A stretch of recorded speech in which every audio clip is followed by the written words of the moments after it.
معلش، عارفه ان كانت فتره كبيره جدا ما طلعتش وما صورتش فيديوهات كتير، لكن امتحانات. انا طالبه في اولى اعدادي، عندي امتحان كانت اسبوعين كل يوم امتحان، فدي كانت ازمه الامتحانات شويه. فالنهارده حبيت ارجع لكم بماتش خيب امل جميع الزملكاويين، ويعني ماتش كان غريب جدا لجميع الجمهوريه النهارده. ماتش الزمالك والداخليه، ماتش كان فيه كميه عجائب وطرايف لا ما حصلتش. ايه اللي حصل؟ حاجه غريبه. هدف بيسجله سيف الجزيري، اللي لقطة انت لو اتفرجت عليها بتمعن هتشوف لاول مرة الزمالك بيلعب شورت كورنر، بيلعبها بطريقة سريعة، وشيكابالا كمان تحركه كان سريع، والجزيري فالجون حلو. مفيش كلام، الجون حلو. اما بقى ضربة الجزاء اللي ضيعها زيزو، اللي رجت العارضة، اللي عارف اللي هو في علاقة غريبة بين زيزو والثلاث خشبات. هو ما بيسجلش جواه، هو بيحط الكرة فيهم بطريقة غريبة، يعني بجد في يعني هو عارف لو ازاي ده حصل. كمان اول مره بنشوف زيزو النهارده بشرط القياده بعد ما شيكابالا خرج هو ورؤى. وكمان بقى بنشوف احمد سيد عبد النبي وهو بيسجل هدف الداخليه، بيودي صبحي في ناحيه وهو بيسجل الجون. دي ما فيهاش نقاش ان بجد الداخليه من بدايه من الشوط الثاني كانت بتلعب على نار. وانا من وجهه نظري الاستحواذ الايجابي اللي كان في المباراه كان 3/4 للداخليه، مفيش كلام. اما بقى لو اتجهنا للزمالك، اللي بالنسبه لي ما لعبش غير شوط واحد، وبالنسبه لي كمان هو لعب مش في اوساريو. خوان كارلوس اوساريو المدرب ده فاهم كوره ومدرب كويس، لكن اللعيبه لسه ما طبقتش الافكار. وما تقوليش هو خد وقت ايه؟ انت المدرب في العاده بيجي اول الموسم، بيقعد شهر كده فتره اعداد، وبيخش الموسم. ما ينفعش يمشي في نص الموسم ده في الدوريات اللي عندها نظام، الانديه اللي عندها نظام.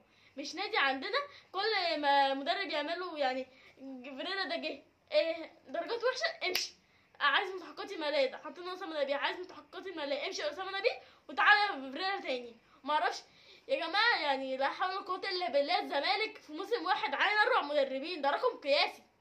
ازاي ده يحصل؟ فالمشكله في اللعيبه. رؤى يعني مش فاهمه الزمالك متمسك بيه ليه. عارفه ان الصحه النفسيه مش الصحه النفسيه، لكن انت طول ما انت قاعد معاك هتخسر. ولازم تلاقي قلب دفاع، لان حسام عبد المجيد مش هينفعش يخطط دفاع لوحده. لو شفنا الكره بتاعت ضربه الجزاء، حسام عبد المجيد خايف يخش على اللعيب احمد رشيد. فانت لازم تلاقي قلب دفاع كويس بعد اصابه الونش التاني مره في نفس الموسم برباط صليبي. عارف لو الزمالك موعود في الموسم ده بالكوارث. شيء غريب جدا. مش مصاب فتوح، يعني الباك الشمال اللي كنا علينا كل اعتماده جاله في عضلة الحوض، هيقعدوا قعد مدة ولسه هيقعد له مدة. فانا مش فاهمة اللي بيحصل معانا الزمالك. زيزو اللي يعني احنا في العادة شلبي ما عندوش انتماء للنادي، خلينا صريحين. شلبي كان بيقول لك انا عايز اروح للنادي الاهلي، وانت تيجي تقول لك لا انا عايز اجيبه نادي الزمالك وتجيبه غصب. ما هو زي قلته بالظبط، ولا بيعمل اي حاجه في المباراه. تقول لي طب ما هو عامل الكورنر، ماشي. هو احنا هنستنى على الكوره كل 10 ماتشات؟ يعني حرام، احنا عندنا مراره يعني كتير. ونلاقي بقى ايه، زيزو كان في العاده عنده بن شرقي، عنده فرجاني، عنده طارق، عنده ناس بيسند عليهم بمعنى اصح. لكن دلوقتي زيزو في اخر ركله حره مباشره وبيلعبها، فاهم اللي هو باصص كده، هو انا هلعبها لمين؟ هو ده سكواد انا بلعب معاه؟ هي دي فرقه؟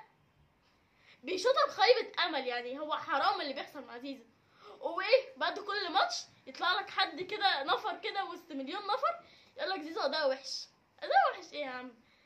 بص الوجهه العمليه، مفيش فرقه عشان يلعب معاها. يعني انا شايفه بجد ان الزمالك في حاله غريبه جدا. ساريو مدرب كويس، مدحت عبد الهادي كويس جدا ويفوق يعني. هو يعني هو اللي يخليك تفهم ان هو مدرب كويس ان هو بعد ماتش اسوان لما لقى الاداء وحش ما راحش المؤتمر الصحفي. ما عندوش مبررات يقولها، مش يطلع بقى ويقول كلام في ده وكلام في ده ويرمي زي ما فريرا كان بيعمل ويرمي اللوم على اللعيبه.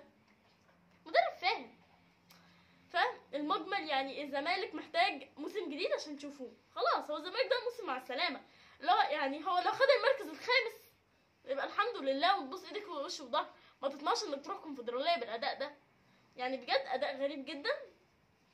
ونلخص الكلام ده في توهان حاله الزمالك في حاله توهان. بس كده طبعا الداخليه قدم مستوى عالي جدا. هو كابتن علاء عبد العال بيوصل له نقطه 28 وبيعادلوا بلانك الاهلي، وباذن الله يعني ينجو من مرحله اللي هي الهبوط من تاني، عشان الداخليه بجد نادي كويس جدا. ودايما بنشوف كابتن علاء عبد العال لما يمسك نادي مهدد للهبوط ساعات بيخليه نادي فوق، زي بالظبط كابتن حمزه الجمل. ونتمنى التألق لجميع الانديه المصريه، ونتمنى التألق لنادي الاهلي امام نادي الرجاء الوداد المغربي لتاني مره على التوالي بيلعبوه في نهائي دوري ابطال افريقيا. طبعا ما ننساش نهني سيدات الزمالك في كره الطائره اللي كسبوا النهارده بطوله دوري ابطال افريقيا لكره الطائره سيدات. بس كده، يوم الفيديو جاي.